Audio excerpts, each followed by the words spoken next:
Hello. Amazing. Oh, Hello. Oh, this is such a so- joy. Thanks so much oh, for chatting with me. likewise. Likewise. Whereabouts are you at the moment? So I'm just in West London, in my family home, which is where I've been spending quarantine. What about you? So I'm in my, well, I'm at home as well. So I'm in my studio. Well, it's my writing room out in the garden at the Mm-hmm. moment.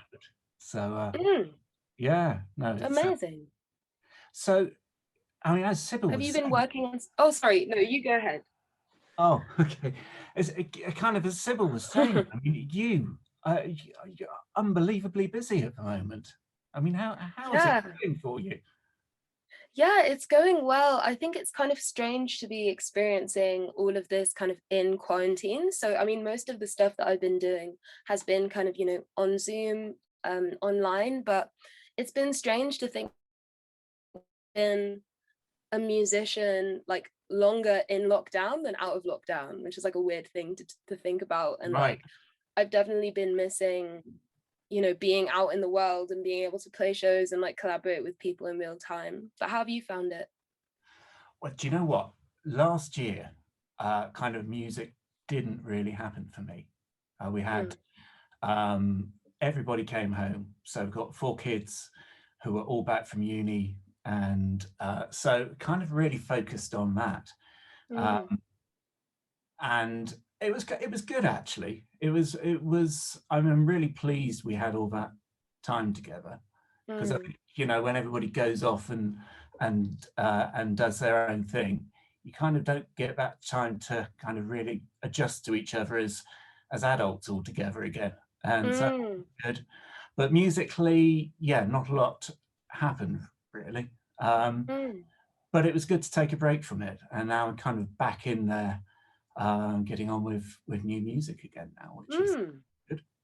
Yeah, that's exciting. I mean, interestingly, during lockdown, I felt myself turning to music more just because I actually had like the time and the space for it. Like I could just kind of sit and be still and be like a bit bored and just let kind of ideas flow, because before I was kind of doing my first little tour and I was spending a lot of time kind of running around and I didn't actually have any time to like sit down and think about the record and think about what I wanted to do. So I think for me it was a kind of secret blessing really to have like a few weeks to just sit in a room full of instruments and just like let my imagination run away with me.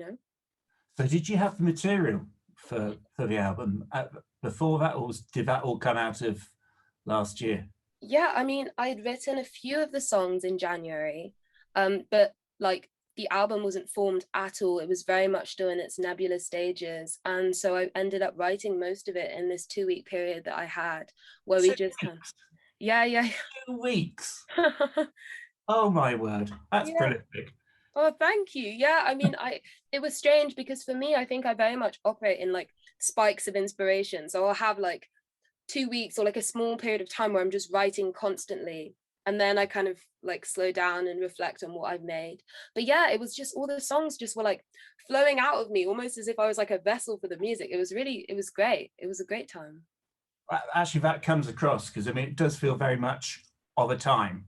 It, Mm, the whole mm, record feels like walking in and having a conversation. You talking about what's been going on in your life for that period. exactly, exactly. And I brought all my old journals and all the poems that I'd written kind of over the last 7 years or so. And I just kind of pulled from all the kind of moments and conversations that kind of made me who I am today. Because I wrote the album when I was 19 and I'm 20 now. And I kind of wanted to like have it almost be a time capsule of my adolescence. So the fact that nothing was happening at that period of time didn't really affect me because I was just like looking to the past, I guess, for inspiration. Yeah, Mm. I'm so envious that you can turn that out in a fortnight. Because I think of it kind of like when we've been working as Radiohead at points, it can be a really long process. Mm. We're just coming up to this is 20 years since we released Kid A, I think, and Wow. Amnesiac, which were kind of like fourth and fifth. Mm. But I look back on that process, And, you know, kind of regardless of the time Tom had spent beforehand writing material, Mm. we then took like about nearly a year to pull out those records Wow. together.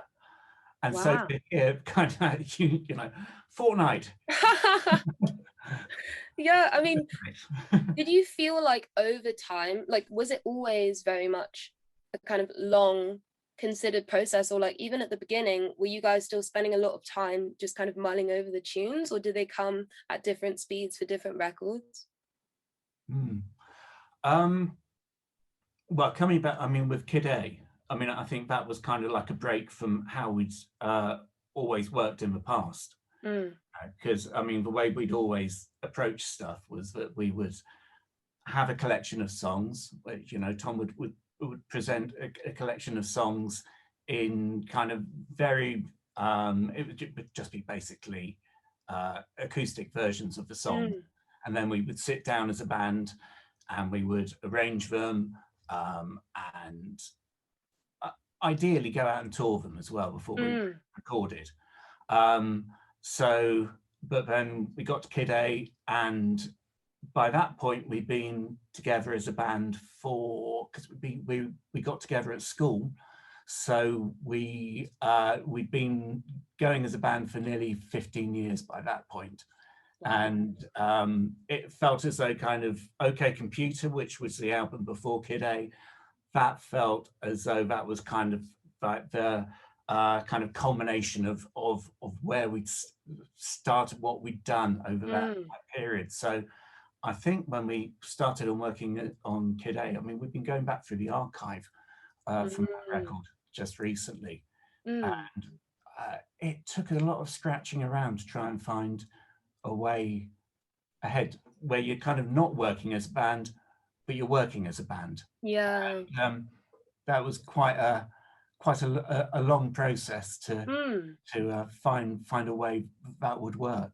Mm. And which album do you think was the most fun to tour or like play live? Like what gigs do you like look back on and smile? Like, are there any favorites that stand out to you?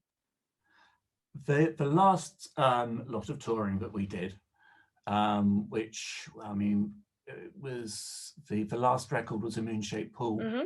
and then we did the reissue of OK Computer as well. And Mm. we were out touring for about 3 years, from 2016 through to 2018. And Wow. actually, that touring for me was the most enjoyable. Mm. There was uh,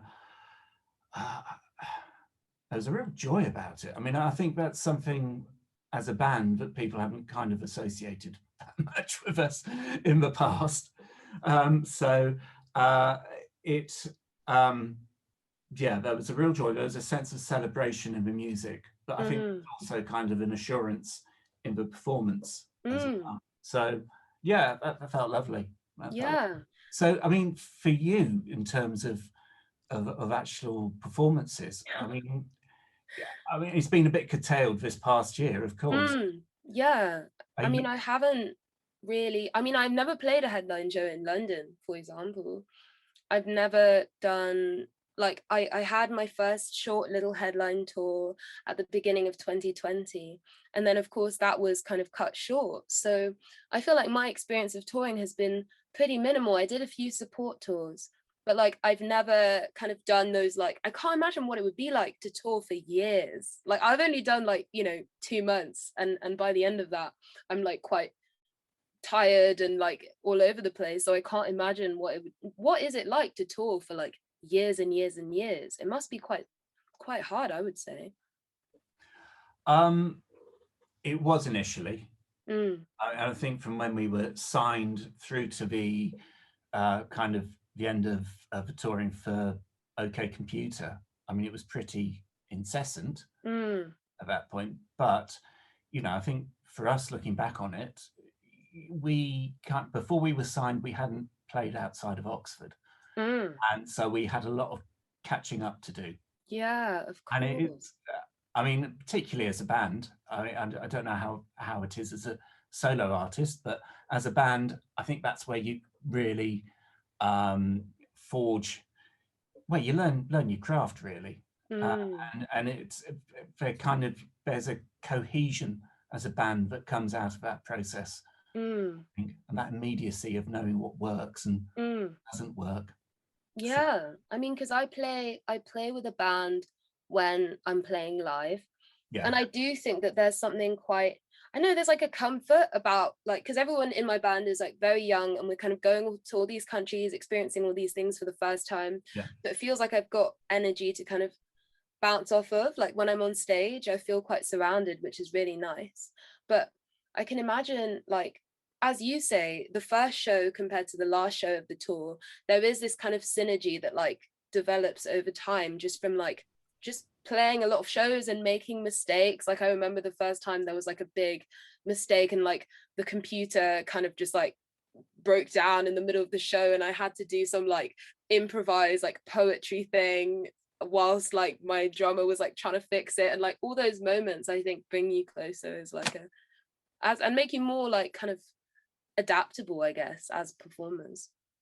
yeah. Mm, I, it's going to be when you can actually get back out and play. Um, I guess it's going to you will suddenly be in a position to play larger places as well, won't you? mm, And it's that's going to be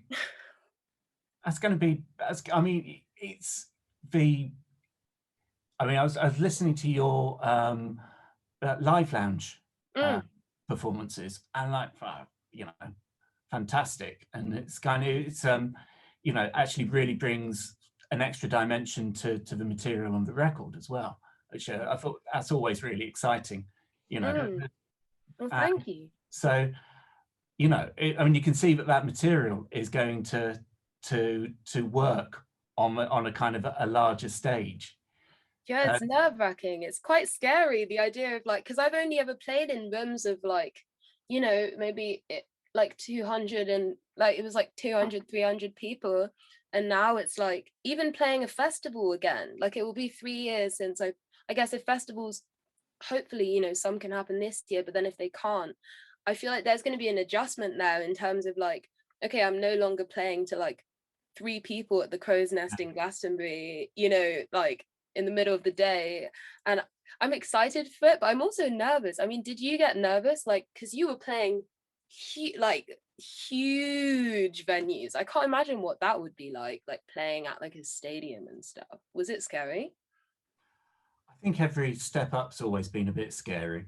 Mm, And I remember, I mean, when we on the first record, when we first went to the States, mm, and it's just actually going out and doing a tour of the States, actually that felt quite intimidating, really. mm, So doing all the different things around that as well, you know, kind of making our first kind of TV appearances on chat shows over there. mm, Look back at that, there's footage there was a show, chat show with Arsenio Hall.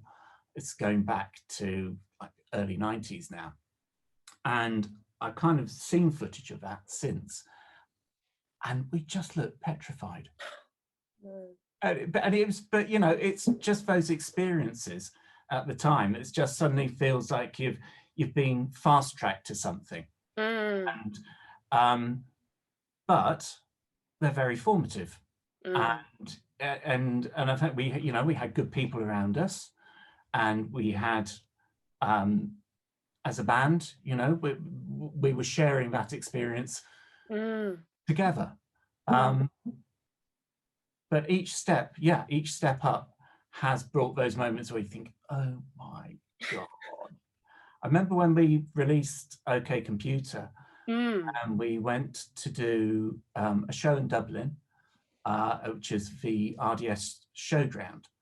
And I remember driving to the gig, going through the streets, and it was like we were driving to a big football match or something. And then going in there thinking, okay, the scale of this is quite something. Wow. And that was, I mean, yeah, but I mean, it felt significant doing that. And then we went and played at, we did our first headline at Glastonbury the weekend after that. Oh, wow. And again, it was, you know, you kind of don't take it in at the time. I'm sure you must be feeling this, like this at points with some of the things that are going on around you. I think it takes the time. You find your way. I don't think we found our way through it at the time. And then there comes a point where you stop for a little bit and you just try and process it. Yeah. And we did that after OK Computer, and we've kind of done it for periods since then as well. But there's just so much happening. At times it is difficult to process it all at that point. No, I definitely agree with that. And I think for me, like, of course, like on a smaller scale, but like as things were expanding and I was having all these kind of like moments, you know, like dreams coming true, artists that I loved kind of reaching out to me, having all these, but it was like so much that I felt I was kind of just like working through it and not really taking the time to soak it in, because it was like onto the next thing, onto the next thing. And then like kind of during this lockdown period, I actually like sat down and had a moment where I was like, just everything like kind of just got put into perspective, and I was like, oh my goodness, like I actually like playing music for a living, I'm doing this, that, and like it kind of hits you at points and you're just like, oh, wow. Yeah. Yeah. Oh man. Well, and I mean, this past few weeks in particular, I mean, that must have been a bit mad at points. Yeah, I mean, it definitely was. I think because I kind of always, because when I was a kid, I always collected vinyl. So I always had like this thing about the album format. It was always very important to me. And like the record was finished in maybe June, and there was all this sense of kind of build up and, you know, doing the interviews around it. And then suddenly it being out in the world. And just like this was the first time I'd experienced like reviews and like, you know, all these people coming to tell you what they think of the music and stuff. And like, I mean, I'm glad that people are kind of generally enjoying it, but there was definitely a lot to take in, like, you know, being in the car, you know, on the way home and like seeing like a billboard of my face. Right. It's like, what? You know, it's just all those little moments. I think it's really special though, like to be able to kind of take those periods of time to like just take stuff in and be like, wow, like this is pretty amazing, you know? Yeah, absolutely. And do you find that you have that time at the moment? Well, I've kind of strangely, like after the record came out, I just kind of threw myself into making new stuff. Like I just had this desire to just make, I don't know, I've just been making a lot of stuff in my room, and I've been working on a lot of poetry and essays and reading a lot. And so I feel like I haven't really, maybe I do need to like allot myself some time to kind of take it in, because I'm very quite like a restless person. I think I'm always like, what's next? What am I going to do next? Where am I going to go? And I think maybe I need to just take some time to like sit down and like enjoy it, you know, Yeah. let it kind of soak in. But also, I mean, writing can be that process as well, can't it? For And that sure. is And a good chance to reflect on stuff. I mean, what for me, journaling has been a really good way to do that. Just like, because I journal almost every day. Well, I try to when I remember. And even like finding journals from when I was 13, being like, you know, my biggest song has 20 plays, and like I just played a show at like the basement of this youth club that like my friend's older brother like got me on the bill, and there were like 3 people there. And then now seeing like where I'm at now is quite, I mean, for you guys, what the first gigs that you guys played were in Oxford, right? Like in small Right. venues in Oxford. Yeah. There's a small venue called Jericho Tavern. Mm. And that's kind of where we did most of our shows. So I think we played there. I mean, we were going for 6 years before we were signed. And in that time, I think we did probably about the grand total of 5 or 6 shows. And so, yeah, and there was this venue called the Jericho Tavern. And I remember back in 1991 in the summer, it's when we decided, well, okay, we've got to try and, if we're serious about this, we've got to start trying to push it a bit more now. And did a show there, probably in around the beginning of August, and literally it was one of those shows where you play to a couple of friends, and you know, the old man and his dog. Yeah. And then 2 months later, we were very fortunate. Again, it was one of those periods where things happen very quickly. And you know, we met up the people who became our managers, and they were able to take our demo tape around various record companies, and kind of that drummed up some interest at the time. And we were playing back in the same venue, the Jericho Tavern, about 2 or 3 months later. And by that point, we suddenly had kind of like so many A&R departments there. And, you know, and that was a bit mind blowing at the time. But, you know, and of course, I mean, you've become the ambassador for Independent Venue Week for this year.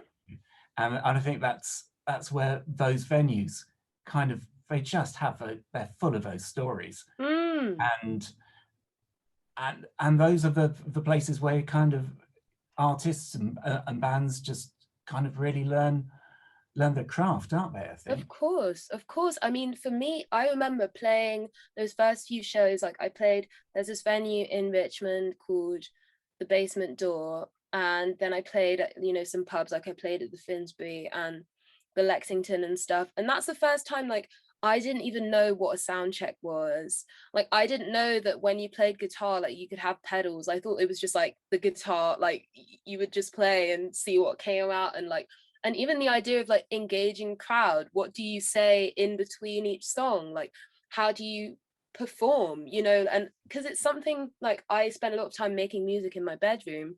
When you're doing that, you know, nobody's watching, so you're just doing it for yourself. There's no sense of like performance. But then, you know, playing, I remember I would get all my friends down. I would like beg all my friends to come down like on a Friday, and like I would play. Basically we kind of, I had like a band who were just my mates from school. We just practice like, you know, like once a month. Like we should probably have practiced a bit more, but we would just kind of turn up and just like play. I would play some covers, I would play like some of my own.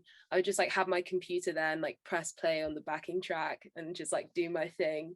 But I look back on those times so fondly because there was like an innocence to, I was just like singing, and I was just with my mates, get paid like £20 and go to like Sainsbury's, just like get a few beers and just hang out. Like it was very, I know there's something quite pure about that time, I think. Yeah. And when are you talking about for that? When was that? So I think I was probably like 16, like 15 or 16. And I'm 20 now. And yeah, so I mean, and when I did my tour, even at the beginning of 2020, then like all the venues I was playing were like just a little independent venues. So I played the Bodega in Nottingham, and I played King Tut's at Glasgow, and I feel like there's so much character to those venues as well, and all the staff were just always like so just like kind, and the fact that they're just basically, when you're an emerging artist, those are the venues that you play. Like that's where you cut your teeth as a performer, and that's why I'm really grateful to be able to like fly their flag, as it were, because I'm still at that point where I'm playing these venues, and you know, the first time I heard people singing my lyrics back to me was in these little independent venues. So there's definitely, it got a special place in my heart, I think. Yeah. Talking about singing lyrics back to you, there was one lyric that particularly stood out to me as I was listening to quote Tom York and lean in for a quick kiss. Yeah. yeah, it's funny, like, so like I do remember that so clearly. I was having brunch, and this guy who kind of thought like he thought he was pretty cool, and he like just tried to quote like House of Cards to me, like the first line. He was just like, I don't want to be your friend, I just want to be your lover. I was like, no, no, no. I was like, because he was saying it, he was almost like, you don't know where this is from. Like, I bet you don't know Radiohead. And I was like, you don't know how well I know Radiohead. Yeah, it was very funny. It was very funny. Yeah. And yeah, I wanted to say, even like in terms of my record, like your band is like my favorite band of all time. So like your records were like so, it was strangely like whenever I felt like I got to a place where I felt blocked or like I wasn't sure where to go, then I would always like put on Kid A or I'd put on In Rainbows and just kind of sit and just like recenter. And so I feel like your records are like such a big part of even just like me as an artist. Like I remember first listening to, like, I think my friend played me like Nude or something, or maybe it was No Surprise. I'm trying to think of the first Radiohead song I ever heard, but I just remember being so moved. And now, like, I would say I listen to Radiohead almost every day. So that's why I'm a bit nervous. Really? Yeah, yeah, definitely. So thank you for that. Oh, For that's being amazing. Well, no, thank you. God.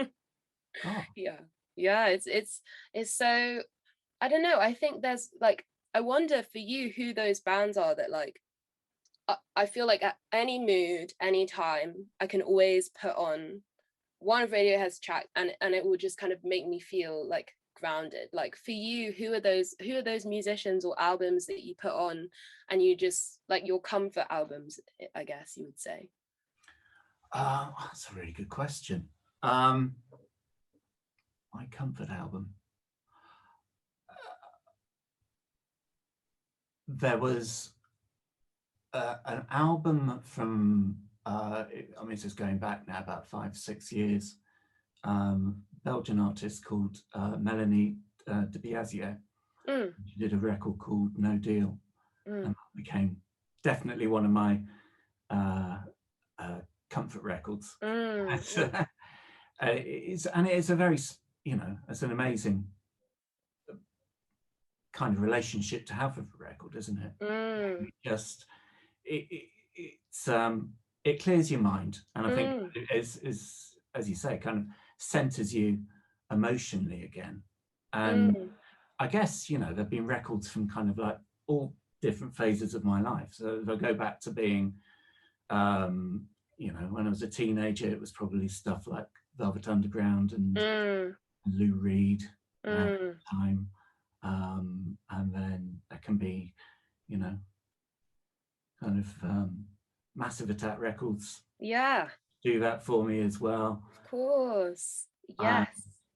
I'm so with you. And then you know, I was trying to think of some more at the moment. Now you see, this is something I've never been good at, is when people ask me on the spot, what you I just get lots. Yeah. I so mean, I was just gonna say, I think you're like those two choices in particular, like whenever I hear like Pale Blue Eyes, whenever I hear Teardrops or whatever, like I think it's also something about the voices just feel so, I don't know, there's something so soothing. And I think that's what's beautiful about music, right? Is that you can put on a song and maybe it reminds you of a certain time in your life, or maybe there's just something about it that just makes you feel like settled again. And I definitely think, especially, yeah, so like Mezzanine is like a big one for me as well. Like I love, you know, you can, especially with records, like with vinyl, you can just put it on and just sit. And like I like to kind of doodle maybe, or maybe I'll write a few notes, or maybe I'll do like a stream of consciousness as I listen to a record. It's got the candles going, and that's my kind of recentering process. God, you sound as though you very much on the go all the time. Yeah, I guess it's just because I love, like, I just love music, and I love reading. I love writing. For me, like I've been writing since I was very young. Since I was 7 or 8, I would just write short stories for no reason, and I started trying to write plays and trying to write poems. I think there was just something very meditative about just writing things down. I think that's always been my way. Yeah. I've just thought of my comfort records. Okay. Okay, Nick Drake. Yeah. That's my they are my ultimate comfort records. I can you know, all well.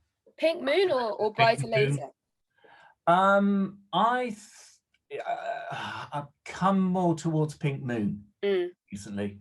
That record is just so pared back, mm, but each song on there just kind of, it's got so much resonance, mm, and yeah, it's a very troubling record to listen to in some, mm, but actually when you're just trying to kind of declutter for mm. a moment, I think actually having the space of that record, that's one record that You're so right. I think what is beautiful about Pink Moon in particular, as you say, there is so much space to it, and like the guitars and his voice are just really allowed to breathe. It does feel almost like a breath. I mean, of course, there are these kind of deeply heartbreaking moments in it, but I've always found it to be very, it's like almost like a warm blanket, wrapped yeah, around you. I love that album. absolutely. Yeah. I thought of something. There we go. Yeah, I love that record. I've been like, it's interesting because I found myself kind of over lockdown. I've been trying to do this thing where I try and listen to like a new album a day. It's quite hard.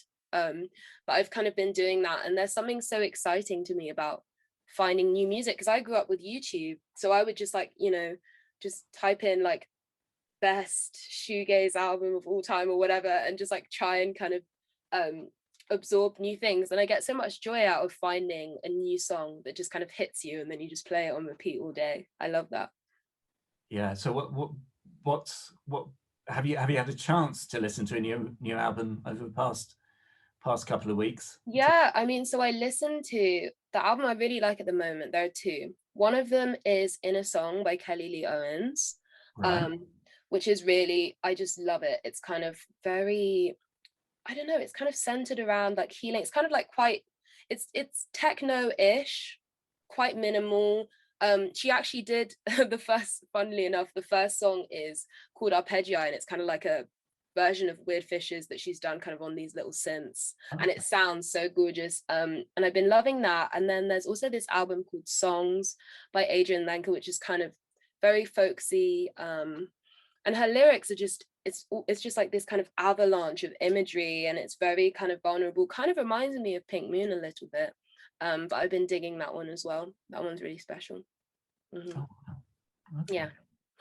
That's, I mean, it's I think kind of one of the things I've missed about actually getting out and seeing live music, and actually as a band going to, when you're playing at festivals, is just that kind of that cross fertilization, but it's mm, kind of that ability to find new music, mm, and actually kind of just touch base with people as well, and pick mm. brains. And You're so right. And I think like I was thinking about festivals and being able to wander around. I mean, I'm not sure if you guys can wander around, maybe you get mobbed and stuff, but being able to wander around and just Tom has see. problems on that front. Yeah, yeah. And like see Unless I all of. walk around with a drum kit in front of me, I'm fine. Yeah, I mean, just being able to like, I guess just the idea of being able to experience new music, like wandering into some like random jazz bar after a show, or being able to just walk into a tent at a festival with someone you've never heard of and just be blown away. I think I miss that sense of being able to just like fall into new music. And Yeah. it's going to be beautiful when it comes back, right? Those first shows are going to be Oh, so absolutely. amazing. Yeah. Mm. Everybody's going to be a little bit rusty. Yeah. Yeah, it's going to be scary, I think, playing in front of people after all this time. But I think it's going to be wonderful. So how, when you start up again, how would you want to do it? Would you like to start off with kind of smaller shows, or do you think go? Well, I mean, I think I'm going to probably, like, they're going to be bigger than the ones that I played before, but I still think that the venues are going to be relatively intimate.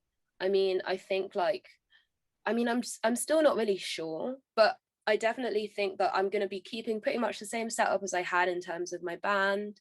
And I've got like a keys player now, which is fun. And I think that my music kind of does best when it is in those kind of intimate spaces. So I hope that that's how it's gonna work out. But again, it's very much, you know, taking it one day at a time. But it's going to be wonderful to be able to like share the record with people in real time, you know, in that collective way. Yeah, Mm, absolutely. yeah, I'm so excited. Oh, thinking about it makes me excited. So, I mean, have you tentatively got dates if everything opens up again? Yeah, I mean, so I've got some dates. Well, I set some up for like kind of early summer, and you know, fingers crossed, who knows if those are going to be able to happen, but I've got some in November as well.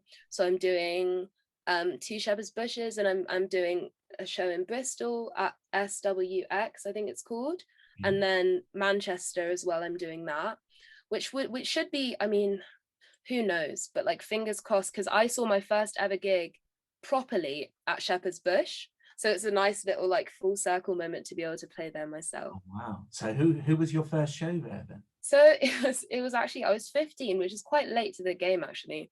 And I saw this Really? this this this rapper that I really like called Loyal Kana.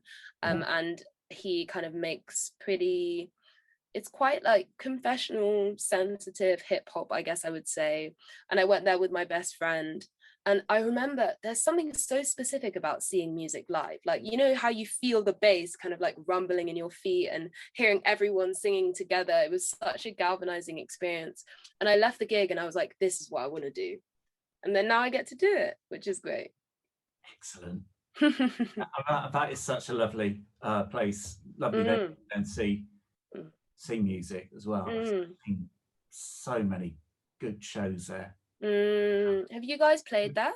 We have, No. yeah. You have? Yeah, you have. Oh, nice. Um, Not for a while, but I think probably played there about 3 times, 3 or 4 times, maybe. Mm, But yeah, it is one of those venues, though. It feels kind of a landmark. it does, doesn't it? Yeah, Yeah, it is. And it's like it gives me something to like look forward to as well, I guess, because it was definitely really heartbreaking to like have the tour cut short, just because it's something I actually love. Like I love traveling around and being able to meet people.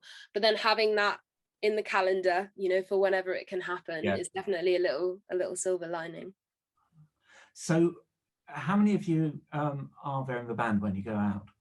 Yeah, so what is it? So it's me, drums, two guitarists, bass, keys. So now there's going to be before there were only four of us, but now we've added kind of a few components, so there'll be six of us. Yeah, And like a lot of people, I mean, nobody in the band I think has ever like played the States or played Japan, Australia, any of these places. So I think we're going to go into the shows very kind of wide-eyed and excited, and that's what I love, like stepping off the plane and everyone's just so excited to be there and experiencing all these things. I think that's what's great about playing with other people. I think I can imagine what's going to be really lovely about those shows and about people's response to your music is because it is a very intimate sounding record. I mean, it's kind of like it feels like a pillow talk kind of, Mm, mm, mm. and actually this feels like a very appropriate time for people to connect with that as well. Mm, And so I think people will take it on such a personal, profound level, I think, mm, and that then actually being able to come out of kind of everybody's isolation and actually be able to share that mm. with other people. I think that those are going to be really magical moments. I think. Yeah, it will be. And also, you know, the fact that people will have been able to, I guess, live with the songs for a while, and so it really has become part of, hopefully, you know, something that's comforted them during this crazy old time, you know. Are you guys planning to play like, are you guys planning to play shows, or are you just kind of mainly just making music now? Well, we have been planning to do shows. I mean, we would at one point we were hoping to be out this year, Mm, and we got quite a way down, starting to prepare for that. But no, I mean, there's nothing in the diary at the moment. Love to get back out and do some shows. We've all been working on music individually. Okay. You know, there's always some kind of Radiohead project bubbling away background. But yeah, no, we've all been making music, but no new Radiohead stuff. Yeah, but I mean, I guess it's nice to be able to still just kind of have, as you say, have that like Radiohead, that sense of unity, but then all being able to just go down your separate paths and explore your own kind of individual taste. Absolutely. You know, I think it's really essential for it now, because I mean, we've been doing this. We started in 1985, so we've been doing. Whoa, that is 15 years before my birth. That is crazy. That is crazy. Wow, that's amazing. That's a long time. That is a very long time. Yeah, but that's incredible though. It must have been so special to kind of go from that small venue in Oxford all the way to like the pyramid stage at Glastonbury. It must have been wonderful to kind of go through that step by step all together, like having met at school. There have been those moments. Kind of remember we were playing at a festival in South Korea. This is I don't know, going back about 10 years ago now.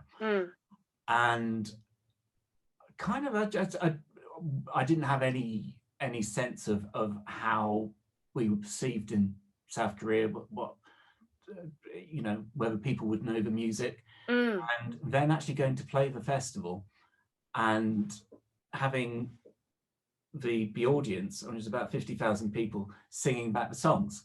And wow, that was one of those moments. It was looking around at everybody, you know, Tom and Colin and Johnny and Ed just going, oh my word. Yeah.